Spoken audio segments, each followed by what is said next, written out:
There is a cartoon that has been banned by a foreign government, threatened with death, censored by its own network, attacked by the White House, and sued by one of the most powerful religious organizations in Hollywood. It is still running. South Park has spent 28 years doing something that almost no other piece of entertainment in American history has managed to do consistently. It has made the most powerful institutions on Earth look foolish, and those institutions have responded by proving every single time that the show was right about them. Tonight we are going through all of it. Every fight, every ban, every threat, every pulled episode and bleeped speech and government statement. We are going to look at what actually happened in order, and by the end of this video, I want you to see something that most South Park coverage completely misses. That the show was never just a cartoon. It was a record, a 28-year document of how power behaves when something refuses to respect it. Welcome to East Park. Let us begin. The birth of a threat, how South Park almost didn't exist. There is a thing that happens when a show becomes too real for the people in charge. Not too violent, not too sexual, not too crude. Those things, the people in charge can handle. They can rate it, restrict it, put a warning label on it, and move on. What they cannot handle, what has never been handleable, going all the way back to the very first political cartoonist who drew a king looking stupid, is a show that makes powerful people look stupid and then refuses to apologize for it. South Park has been doing exactly that since August 13th, 1997. But here is what most people who love the show do not know. It almost did not survive its first year. Not because it was bad, not because nobody watched it. It almost did not survive because the moment it aired, powerful people started making phone calls. Before we get to governments banning the show, before we get to death threats and White House statements and the Chinese internet being scrubbed clean, we have to start at the beginning. We have to start with a group of parents, a television watchdog organization, and a show that had barely introduced itself to the world before people were already trying to make it disappear. South Park debuted on a Wednesday night in August 1997 on Comedy Central. The channel was small. The show was cheap looking. Deliberately so, built to resemble construction paper cutouts moved around a screen. The four main characters were 8-year-old boys named Stan, Kyle, Cartman, and Kenny, living in a small mountain town in Colorado. In the very first episode, an alien probe was inserted into Cartman's body while he slept. Within 4 minutes of the show's existence, it had already done something that no other cartoon on television had done before. The audience responded immediately. The ratings were unlike anything Comedy Central had ever seen. Within weeks, South Park was the most talked about new show on television. Within months, it was a cultural event. And within that same period, the complaints started. The Parents Television Council is an organization that was founded in 1995 with a single purpose: to push back against content on television that it considered harmful to children and families. By 1997, it had already built a system for pressuring networks and their advertisers. The way it worked was straightforward. The group would identify a show it considered dangerous. It would document specific scenes or lines from that show. It would then contact the show's advertisers directly and inform them that their products were being associated with this content, and that the group's members, who numbered in the hundreds of thousands, might choose to stop buying those products. This is not illegal. It is not even particularly unusual as a form of protest. But for a small cable network that was still figuring out how to survive commercially, organized advertiser pressure was genuinely threatening, and the Parents Television Council came after South Park with more organized effort than it had directed at almost any other show in its brief history. The specific complaints were about the language, about the violence, cartoon violence, the kind that had existed in children's programming since the days of Tom and Jerry, but somehow more alarming here, about the fact that the characters were children saying things that children were not supposed to say, about the general atmosphere of the show, which treated adult subjects, death, religion, bodily functions, authority, with a cheerful contempt that the group found deeply inappropriate for a program that aired at 10 o'clock on a cable channel. Comedy Central, for its part, did not fold. The ratings were too good, and the show was too clearly valuable to the network. But the pressure was real, and it was constant, and it established something in those first months that would define the show's entire relationship with outside authority for the next 3 decades. South Park existed in a permanent state of siege, and the people making it knew it. What Trey Parker and Matt Stone did with that knowledge is the thing that makes the show historically unusual. Most creators, when they feel institutional pressure, go quiet. They pull back from the most controversial material. They find softer targets. They make the kinds of adjustments that let everyone breathe easier and let the show keep going. Parker and Stone did the opposite. In season 1, there is an episode called Death. In it, the boys become obsessed with a violent cartoon called Terrence and Phillip, a Canadian show featuring two characters who do nothing but fart at each other. The boys' parents, horrified by the content of this cartoon, launch a protest campaign to get it taken off the air. They hold signs, they march, they organize.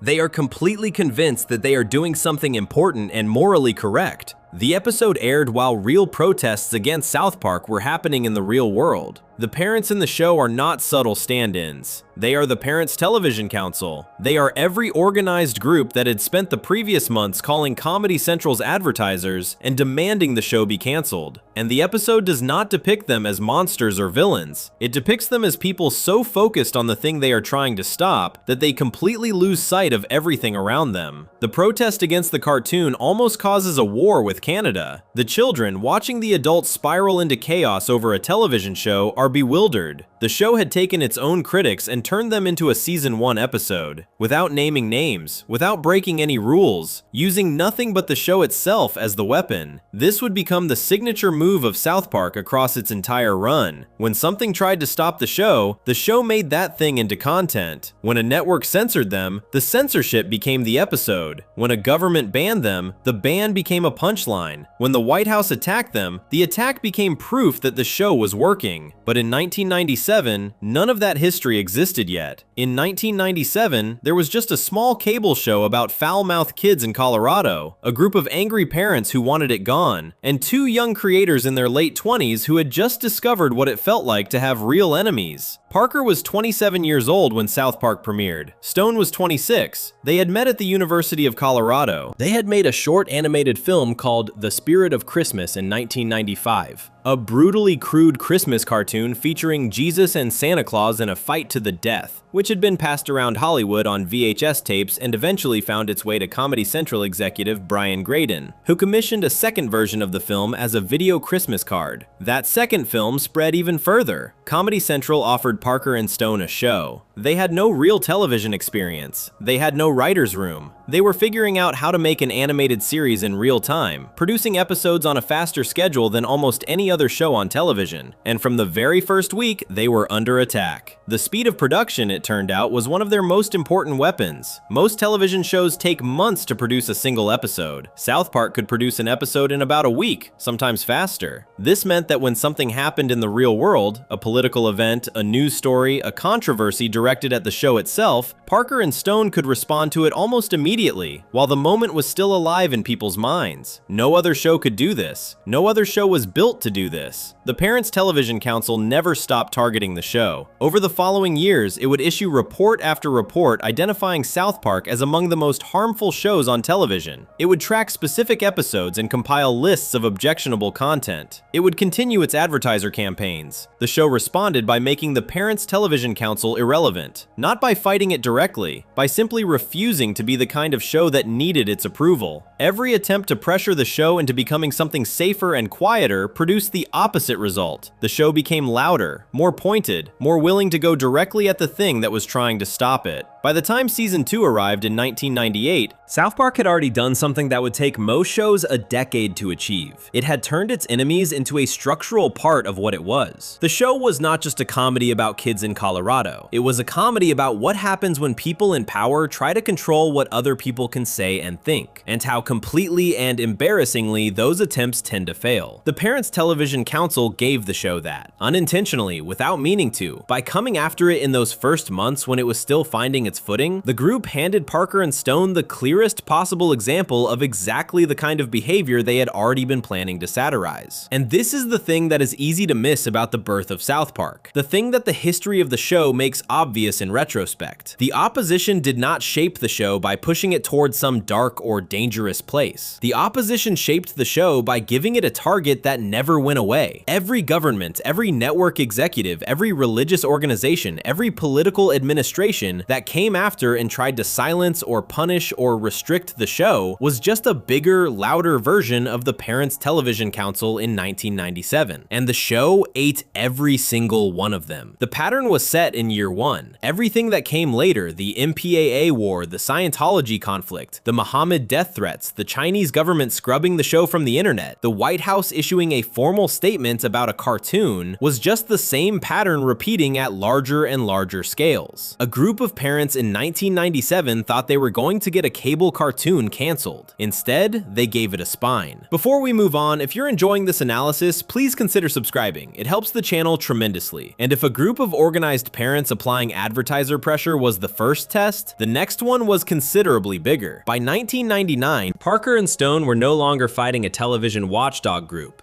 They were fighting the organization that controls what every movie in America is allowed to be. And they were doing it while making a film whose entire plot was about exactly that fight. Section 2. The MPAA War. Bigger, longer, and uncut. 1999. There is an organization in America that decides what movies you are allowed to see. You have seen their work your entire life. The little box in the corner of a movie poster. The G, the PG, the PG-13, the R, the NC-17, the Motion Picture Association of America, the MPAA, has been assigning those ratings to films since 1968. They are not a government agency. Nobody elected them. No law requires filmmakers to submit their work to this group. But in the reality of how Hollywood works, the rating this organization gives your film determines whether major theater chains will show it, whether mainstream audiences will buy tickets, and whether a studio will even release it at all. An NC-17 rating, the one above R, is for most major studio films a commercial death sentence. Parker and Stone knew all of this going into the production of their first film. They also knew, from personal experience, exactly how the MPAA operated. 2 years before the South Park movie, they had made a smaller independent film called Orgasmo. It received an NC-17 rating. When they asked the MPAA what specifically needed to be changed to bring it down to an R, the organization refused to tell them. That was policy. The MPAA would tell you what rating your film received. It would not tell you how to fix it. You were left to guess, recut, and resubmit, spending time and money on changes that might or might not satisfy unnamed reviewers, applying standards that were never written down. That experience stayed with Parker and Stone. It made them furious. And when Comedy Central and Paramount gave them the opportunity to make a full South Park feature film, they decided to make that fury the point. The film they set out to make was, from the very beginning, a movie about censorship. The plot follows Stan, Kyle, Cartman, and Kenny sneaking into an R-rated Canadian comedy film and picking up a collection of spectacularly bad words, which they then begin using freely at school. Their parents, led by Kyle's mother Sheila, become convinced that Canada is corrupting American children. The moral panic escalates until America declares war on Canada. Meanwhile, a prophecy emerges that Kenny, having died and gone to hell, is the key to either stopping or completing Satan and Saddam Hussein's plan to take over the world. The whole thing is a musical. The film is, on the surface, absurd. Underneath the absurdity, it is one of the most focused and specific attacks on censorship culture ever produced in American mainstream entertainment. The entire story is built around a single argument, that the outrage people aim at dangerous words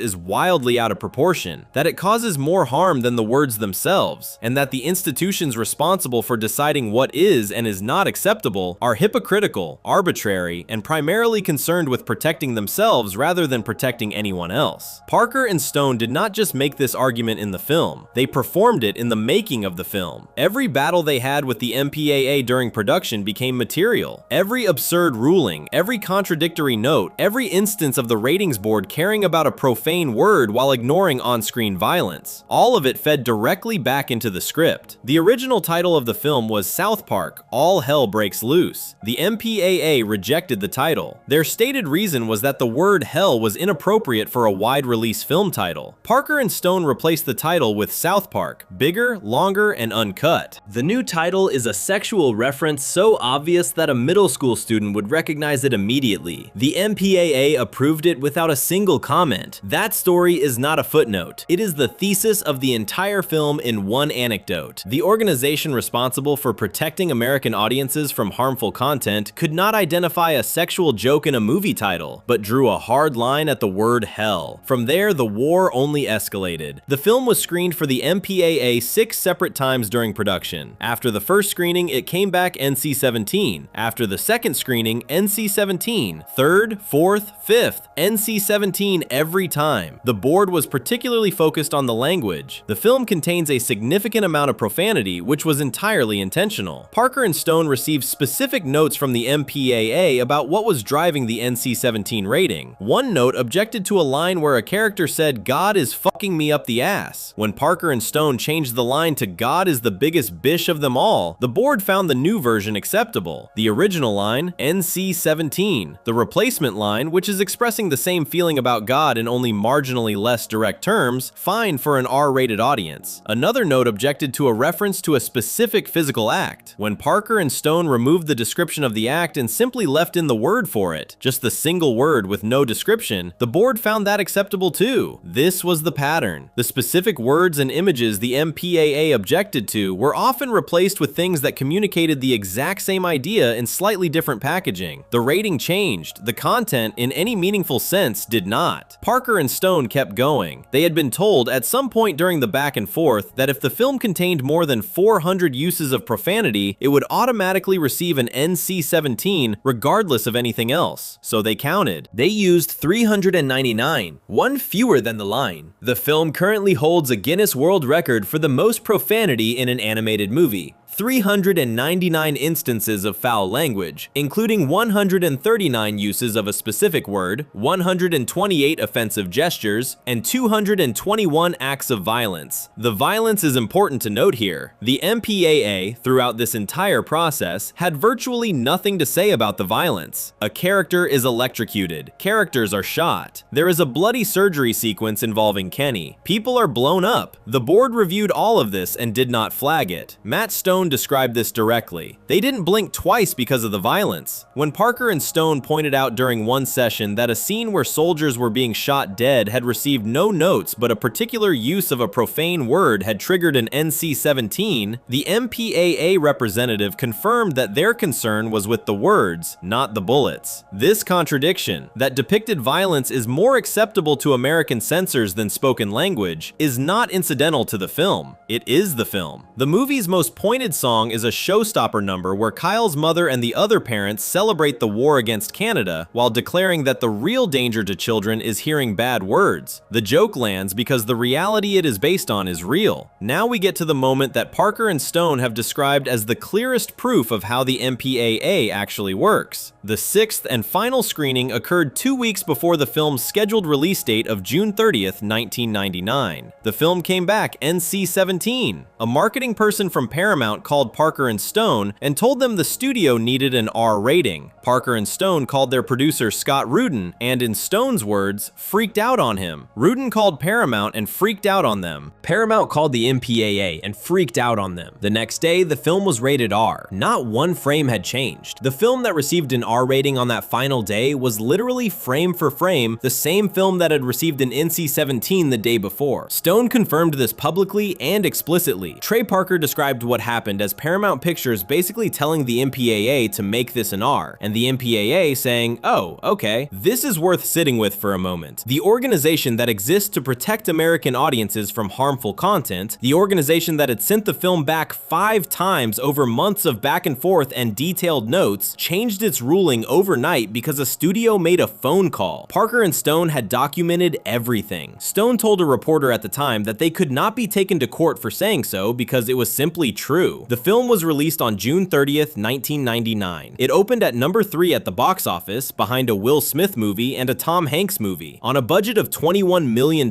it went on to earn $83 million worldwide. It received an Academy Award nomination for Best Original Song for the film's opening number, Blame Canada, a song written by Parker and composer Mark Shaman about the parents' campaign to hold Canada responsible for their children's bad behavior. The song lost to a Phil Collins song from the Tarzan movie, which Parker and Stone later responded to by mocking Phil Collins in 2 consecutive episodes of Season 4. Jack Valenti, who was the president of the MPAA, watched what happened with the film and made a public statement. He said he regretted not giving the film an NC-17 rating. He looked at a movie that had grossed $83 million worldwide, that had been nominated for an Academy Award, that had been reviewed positively by critics across the board, and his response was that the organization he ran should have been more restrictive. The MPAA responded to the film's controversy in one concrete way. Starting in the year 2000, the organization began including written descriptions next to its ratings on film posters, explaining in brief what had earned a film its rating. The small text you now see on movie posters that says things like rated R for strong language and some violence is a direct result of the South Park film and the public discussion it created about how arbitrary and unexplained the MPAA's rulings had been. Parker and Stone had set out to make a movie about censorship. They had fought a very real censorship battle to get it made. The battle itself had made the movie sharper and angrier and more specific than it might otherwise have been. And the movie had then, in some small but measurable way, actually changed the behavior of the organization it was attacking. That last part is genuinely unusual. Most satire does not change the thing it is satirizing. Most political comedy results in nothing except the comedy itself. The South Park film is one of the rare cases where the joke landed hard enough to cause a real-world adjustment from the target. Stone called the MPAA a bumbling, irresponsible organization on the record. Valenti later said he wished they had been harder on the film. Both of those things being true simultaneously, one side calling the organization incompetent, the other side wishing it had been more punishing, says something interesting about who actually understood what had happened. The film that was too profane to be rated R was the same film that did not change a single frame to become rated R. The only thing that changed was a phone call. Before we move on, if you're enjoying this analysis, please consider subscribing. It helps the channel tremendously. Parker and Stone had now beaten the government of the show's critics in Season 1, and then beaten the ratings board that controlled Hollywood. The show returned to television. The machine kept going. The next fight was coming, and it would be considerably more personal than a battle over a rating, because the next organization that tried to stop South Park did not send notes, it sent lawyers. And it had one of the most famous men on the planet as its most visible member. Section 3. Tom Cruise, Scientology, and the Pulled Episode. Trapped in the Closet, 2005. There is a specific kind of power that exists in Hollywood that has nothing to do with talent. It is the power of money moving through the right channels at the right time. It is the power of one phone call from the right person reaching the right executive and causing a decision to quietly reverse itself without any public announcement, without any explanation, and without anyone being officially held responsible for what just happened. It is the power that does not leave fingerprints. South Park ran into that power in 2006, and the story of how it happened and what it revealed about who actually controls what gets shown on American television is one of the most documented and strange chapters in the show's entire history. It started with an episode, Season 9, Episode 12, Trapped in the Closet. It aired on November 16th, 2005 on Comedy Central. Trey Parker wrote and directed it. The episode follows Stan joining the Church of Scientology after recruiters discover that his personality test scores are off the charts. So high, in fact, that church officials become convinced he is the reincarnation of L. Ron Hubbard, the science fiction writer who founded Scientology in the 1950s. Stan is immediately elevated to the top of the organization. Tom Cruise shows up to meet him, asks Stan to evaluate his acting, and when Stan says he thinks Cruise is good but not great, Cruise becomes devastated and locks himself in Stan's closet. The episode then does two things at the same time. On one level, it runs a very simple joke about Tom Cruise refusing to come out of a closet, a joke that plays on long-running public rumors about Cruise's personal life, using the phrase "come out of the closet" in both its literal and its common meaning. On another level, it spends a substantial portion of its runtime laying out the actual beliefs of the Church of Scientology in specific detail, presenting them as text on screen with the words,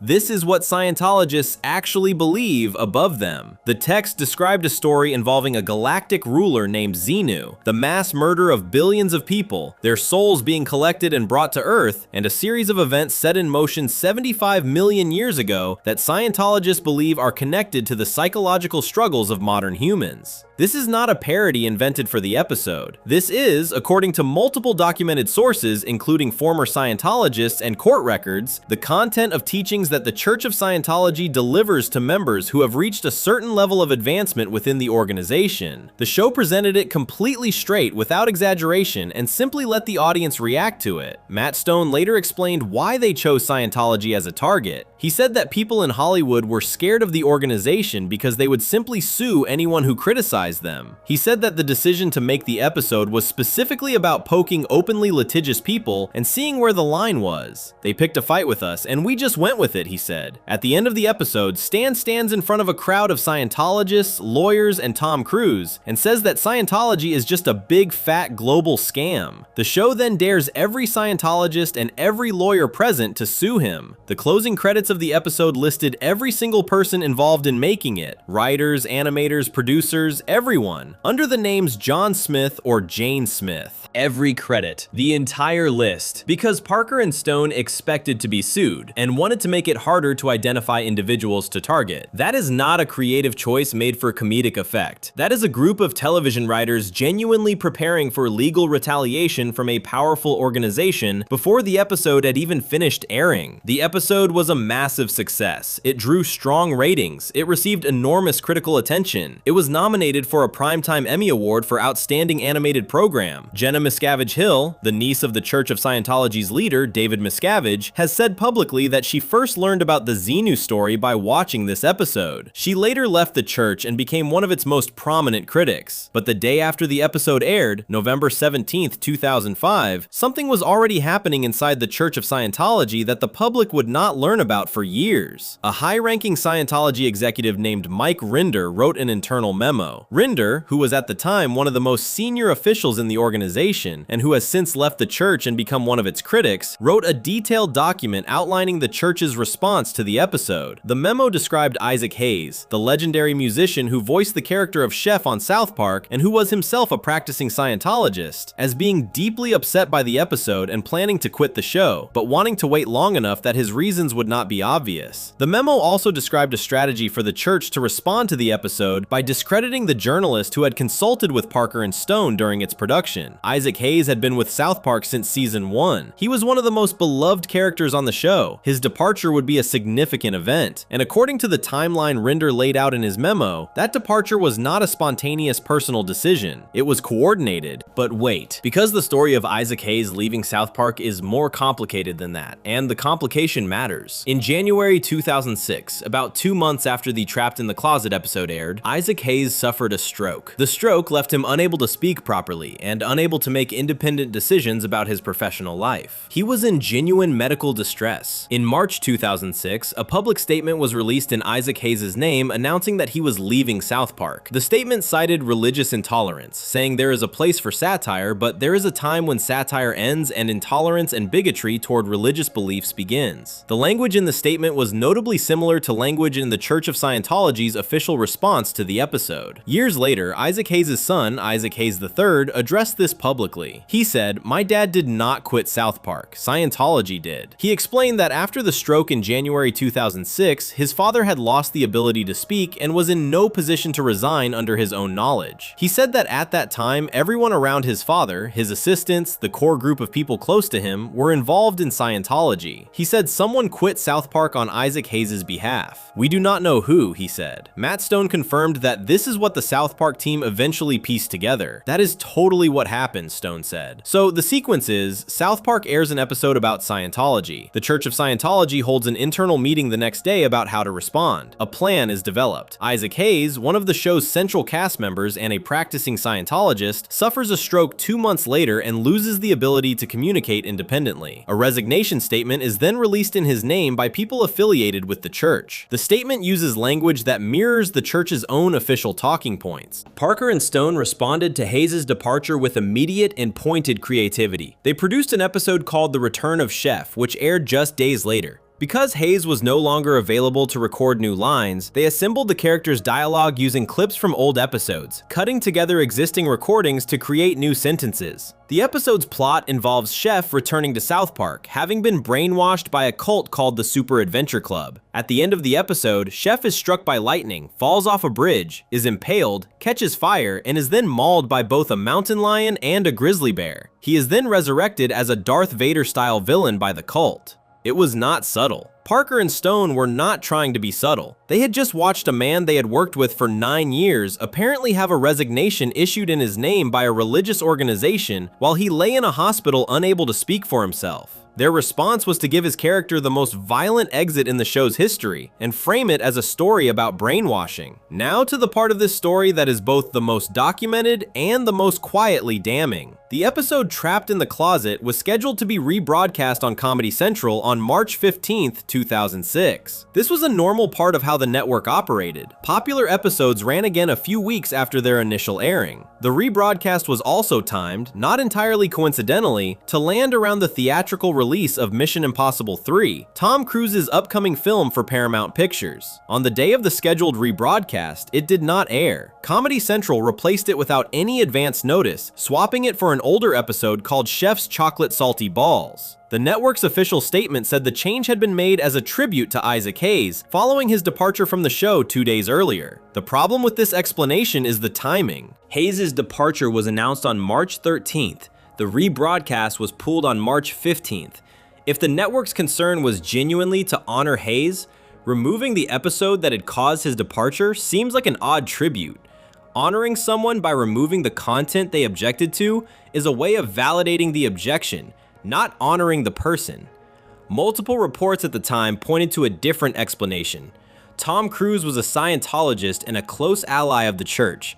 He also had a significant professional relationship with Paramount Pictures, the studio that produced the Mission Impossible series and that was, crucially, a sister company to Comedy Central under the parent company Viacom. Reports indicated that Cruise had made clear his displeasure about the episode and its upcoming rebroadcast, and that this displeasure had traveled up through the connected corporate structure to reach Comedy Central. Neither Comedy Central, Paramount, Viacom, nor Tom Cruise ever officially confirmed this. Nobody put it in writing for the public. Nobody issued a statement saying Tom Cruise threatened to pull out of Mission Impossible 3 unless the episode was yanked. The event was allowed to sit in the space between what everyone suspected and what no one would say. Parker and Stone said what they could. They released a statement responding to the pulled rebroadcast. The statement said, "We are servants of the Dark Lord Xenu." It then addressed Scientologists directly, saying, "Temporarily stopping our episode will not stop us from keeping Thetans forever trapped in your pitiful man bodies. Curses and drat.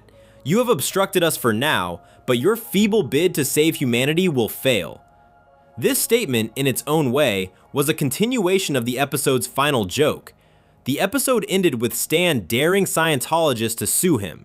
The response to having the rebroadcast pulled was to dare them again, from a different angle, while remaining technically impossible to sue. The UK's Paramount Comedy 1 channel had been scheduled to air the episode. They cancelled their screening specifically because of fears that Cruise would pursue legal action in England, where defamation law is considerably stricter than in the United States. Australia's SBS channel aired it. When asked if they had received any legal threats, a spokesperson said, "We haven't received any legal threats, so we're going to publish and be damned." The episode was eventually brought back to American television. It continued to be one of the most discussed and highly rated episodes in the show's history. Comedy Central is reportedly still airing it as of 2025. The Emmy nomination stood. The episode is now widely considered one of the greatest South Park episodes ever made. The Church of Scientology never successfully suppressed it. Tom Cruise never successfully suppressed it. But for a window of several months in early 2006, a single television episode had been pulled from its scheduled American rebroadcast because of pressure applied through the kind of power that does not leave fingerprints. Connected corporate structures, relationships between between studios and networks, one important person's unhappiness traveling quietly through the right channels until a decision was made and no one was officially responsible. What South Park had walked into, without fully knowing it at the time, was a preview of a much larger version of the same dynamic. A powerful organization wanting a piece of content to disappear, institutional pressure applied sideways rather than directly, and Parker and Stone on the other side of it, refusing to disappear quietly and instead making the refusal itself into the next piece of content. The Scientology episode is remembered mostly as a comedy triumph. It is also a case study in how soft power actually operates, how the most effective censorship is the kind that never announces itself as censorship at all. Before we move on, if you're enjoying this analysis, please consider subscribing. It helps the channel tremendously. But if Scientology's power came from lawsuits and corporate connections, the next force that came after South Park operated on a completely different level. It did not threaten to sue. It threatened something far more serious. And it did not go after the show through a studio. It posted the home address of the network on the internet. Section 4. Cartoon Wars and the Network Hypocrisy, Season 10, 2006. There is a difference between being censored by an outside enemy and being censored by the people who are supposed to be on your side. When a government bans a show, the relationship is clear. When a religious organization threatens legal action, the relationship is clear. When your own network, the channel that airs your show, that profits from your show, that has built a significant part of its identity around your show, tells you that you cannot say a specific thing, the relationship becomes something much more complicated and much more uncomfortable. That is what happened to Parker and Stone in early 2006, and the way they responded to it produced one of the most openly confrontational television episodes in American broadcast history, a two-part story that turned their own network's censorship decision into the episode's central joke, broadcast it to millions of viewers on that same network, and dared anyone to explain why the hypocrisy on display was acceptable. To understand what happened, you need to know about what was happening in the world at the time. In September 2005, a Danish newspaper called Jyllands-Posten published a series of cartoon drawings depicting the Prophet Muhammad. In many interpretations of Islam, any drawing or visual depiction of the Prophet is considered deeply disrespectful, even forbidden. The cartoons caused an enormous response. Protests spread across Muslim-majority countries around the world. Several of the protests turned violent. Embassies were attacked. Multiple people died in the unrest connected to the controversy. The story dominated international news for months. The story also created a new climate of fear in Western media. Outlets that had published cartoons, jokes, or images involving Islam for years began quietly reconsidering whether they wanted to continue doing so. The calculation was not purely about respect. It was about safety. The question being asked in newsrooms and television networks across America and Europe was not just whether depicting Muhammad was appropriate, it was whether depicting Muhammad was worth the risk of what might happen next. Parker and Stone had been watching all of this. They had also, separately, been wanting to make an episode about the Prophet Muhammad for a while. Not to insult him, not to mock Islam. Their stated intention, laid out on DVD commentaries and in interviews, was to show Muhammad as a harmless, friendly presence, just standing there, specifically to make the point that the fear-based self-censorship spreading through Western media was unnecessary and was itself a form of harm. The argument was, if we show him doing nothing offensive and nothing bad happens, then we have demonstrated that the fear was never justified. They brought this idea to Comedy Central. The network said no. Comedy Central's position was that showing any image of Muhammad, regardless of context or intent, was too dangerous given the current international climate. They cited public safety. They were not willing to air the image. Parker and Stone were furious. They had shown Muhammad before without any problem. In Season 5, Episode 3, an episode called Super Best Friends had aired in 2001, before September 11th, before the Danish cartoon controversy, before any of the current international tension, in which Muhammad appeared as a superhero alongside Jesus, Buddha, Moses, Krishna, and others. He was shown using fire powers. He was depicted heroically. Nobody complained. Nobody threatened anyone. The episode aired without incident. Muhammad had been in the show's opening title sequence for years. But now, in 2006, in the exact same cultural moment when people were discussing whether the fear of violent retaliation was causing free speech to shrink, Comedy Central was telling Parker and Stone that they could not show the same character they had already shown. Parker and Stone made the only move that made sense to them. They wrote it all into the show. The 2 episodes they produced are called Cartoon Wars Part 1 and Cartoon Wars Part 2. They aired on April 5th and April 12th, 2006. The setup is this. A fictional version of the show Family Guy is about to air an episode that will show Muhammad on screen. The entire town of South Park falls into a panic, convinced that showing Muhammad will lead to terrorist retaliation. People start hoarding toilet paper. They build bunkers. They flee. The panic is played completely straight, a direct parody of the real-world reaction to the Danish newspaper cartoons. Cartman, who usually serves as the show's most reliably selfish and dishonest voice, travels to Hollywood to try to get the Family Guy episode pulled. His stated reason is that he is sensitive to Muslim concerns and does not want violence to occur. His real reason, which Kyle figures out, is that he simply hates Family Guy and wants it canceled, and is using the Muhammad controversy as a convenient excuse to make it happen. Kyle takes the opposite position. He argues that Family Guy should be allowed to show Muhammad. He goes to the president of the fictional Fox network and makes the case for free speech, saying either it is all acceptable or none of it is. He convinces the executive to air the episode uncensored as an act of standing up for free expression. Then the moment comes. The Muhammad image is about to appear on screen, and the actual screen, the real television screen in American living rooms on Comedy Central,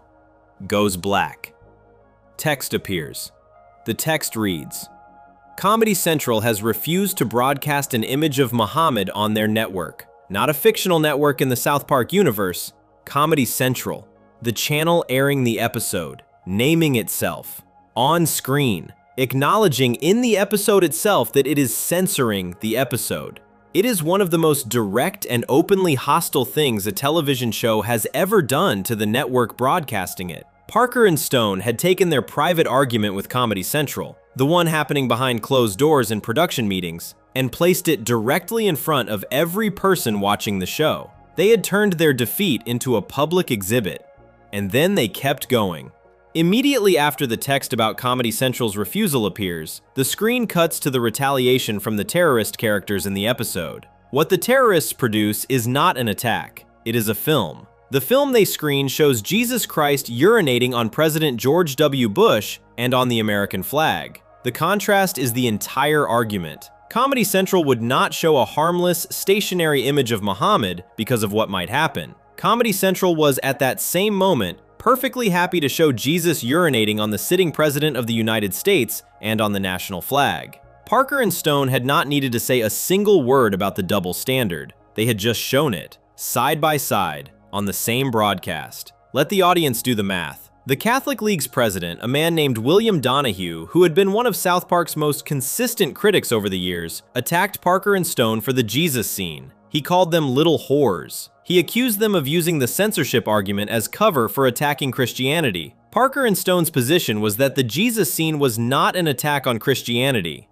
It was an attack on Comedy Central for treating Christianity as something that could be mocked freely while treating Islam as something that required protection. If anything, they argued, Comedy Central was the one being disrespectful to everyone by applying the rules inconsistently. The Comedy Central president at the time was Doug Herzog. He was asked about the episode at a Television Critics Association discussion in July 2006. His response was remarkably candid. He said he did not feel entirely different from how Matt and Trey felt. He acknowledged that the decision to censor the image was a judgment call made on behalf of a large media company. He acknowledged that history would probably show the network had overreacted. His exact words about the risk assessment were, "For sure." That is his confirmation, on record at an industry event, that Comedy Central believed in retrospect that it had made the wrong call. That admission was made about 3 months after the episodes aired. It did not change anything. The censorship had already happened. The episodes had already aired with the black title card, and those episodes, along with the original Super Best Friends episode from 2001, have since been removed from every legal streaming platform. When South Park's library moved to HBO Max in 2020 and later to Paramount Plus, 5 episodes were excluded. All 5 involved Muhammad. The Cartoon Wars episodes, which are specifically and explicitly about the argument that Muhammad should be allowed to be shown on television, are now themselves not available on television. The argument the episodes make has been, in practice, lost. The very outcome the episodes were warning against, media organizations permanently self-censoring any depiction of Muhammad out of a fear that never went away is exactly what happened. The Cartoon Wars episodes are not on streaming. Super Best Friends is not on streaming. Episodes 200 and 201 are not on streaming. The 5 episodes that most directly address the question of whether this kind of self-censorship is acceptable are the 5 episodes that have been most thoroughly censored. There is something almost perfectly circular about that, though circular is probably too gentle a word for it. But there was one more thing that came out of the Cartoon Wars production that is worth noting, because it matters for understanding what Parker and Stone were actually trying to do and how frustrated they were with the result. After both episodes aired, Parker and Stone gave interviews about the response. They said they were disappointed, not because the Muhammad image had been censored. That had already happened and they had made their statement about it. They were disappointed because the part of the episode that received the most attention was not the Muhammad storyline. It was the lampooning of Family Guy. The jokes about Family Guy's writing style. The show depicted Family Guy as literally employing trained manatees to select random joke concepts from balls in a tank, got more coverage, more discussion, and more public reaction than the free speech argument the episodes were built around. Seth MacFarlane, the creator of Family Guy, said publicly that the episodes were funny and accurate. He was gracious about it, but Parker and Stone had not made these episodes to score points against a rival cartoon. They had made them to make a specific argument about censorship and the unequal treatment of different religions in American media. That argument got buried under jokes about manatees. Parker and Stone noted separately that after the Cartoon Wars episodes aired, they received flowers from the producers of The Simpsons and phone calls from the team behind King of the Hill. The King of the Hill writers told them, "You are doing God's work." This was in reference to the Family Guy criticism, not the Muhammad storyline, which again was not the point Parker and Stone were trying to make. The double standard Comedy Central had demonstrated and publicly admitted to would not go away. 4 years later, Parker and Stone would return to the same argument in the same show's 200th episode and push it so far that it would no longer be a television controversy. It would become a national news story involving death threats, police deployment, and permanent removal of content from every platform where it had existed. Before we move on, if you're enjoying this analysis, please consider subscribing. It helps the channel tremendously. But between the Cartoon Wars in 2006 and that confrontation in 2010, there was another fight playing out. One happening not on a television screen, but in the real-world politics of the most divisive American conflict in a generation. And South Park had something to say about that too, delivered in a single episode that aired 3 weeks after US troops crossed into Iraq, that made an argument so specific and so strange that people are still arguing about whether it was right. Section 5, the Iraq War episode. I'm a Little Bit Country, 2003. There is a specific kind of courage that does not look like courage at first. It does not look like standing on a stage and declaring a position. It does not look like signing a petition, or marching in a protest, or writing an op-ed in a newspaper. It looks from the outside like something much stranger. It looks like refusing to pick a side when everyone around you is screaming that you have to pick a side right now. That not picking a side is itself a betrayal. That the stakes are too high and the moment is too urgent for anyone to sit in the middle and make jokes about both directions at once. In April 2003, South Park picked up that kind of courage and made it into a television episode. The result was one of the most precisely timed and specifically argued pieces of political satire the show has ever produced. It aired 20 days after the United States military crossed into Iraq. It was the show's 100th episode, and it made an argument about American democracy, war, and free speech that was so counterintuitive and so calmly delivered that it confused a large portion of the people who watched it, split along exactly the political lines the episode was designed to expose. To understand why this episode matters as much as it does, you need to understand what the country looked like in April 2003. The United States had invaded Iraq on March 20th, 2003. The stated reason was that the Iraqi government under Saddam Hussein possessed weapons capable of mass destruction and posed an urgent threat to American safety. Large portions of the American public supported the invasion. Large portions did not. The split was not clean along party lines. There were conservatives who opposed the war and liberals who supported it, but in general, the country had divided into two loud, angry camps that were having enormous difficulty hearing each other at all. The media was saturated. Every news channel, every talk radio program, every newspaper opinion page was consumed by the debate. People who had been friends for years were no longer speaking to each other. Families were fighting at dinner tables. The cultural temperature was as high as it had been since Vietnam, and anyone who stepped into the public conversation about the war was immediately sorted into one of the two camps, whether they wanted to be or not. South Park stepped into that conversation on April 9th, 2003. The episode is called I'm a Little Bit Country. The title is a reference to a song called A Little Bit Country, A Little Bit Rock and Roll, made famous by Donnie and Marie Osmond in the 1970s. Parker and Stone built the episode around that song specifically because they had noticed something in the real world. Almost all the pro-war anthems being released in early 2003 were country music songs, and almost all the anti-war protest songs were rock music.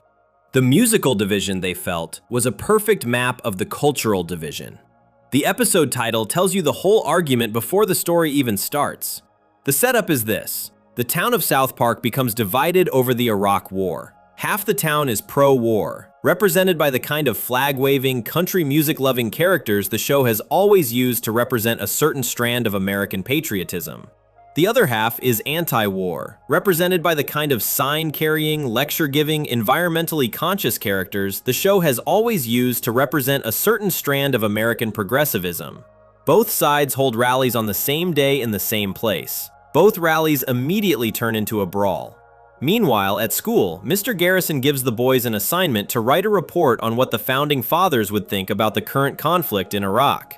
Stan, Kyle, and Kenny begin studying properly. Cartman, looking for a shortcut, decides to induce a coma in himself using a tank of water and a gaming console loaded with history documentaries, hoping to trigger a flashback to 1776 where he can find out the answer directly.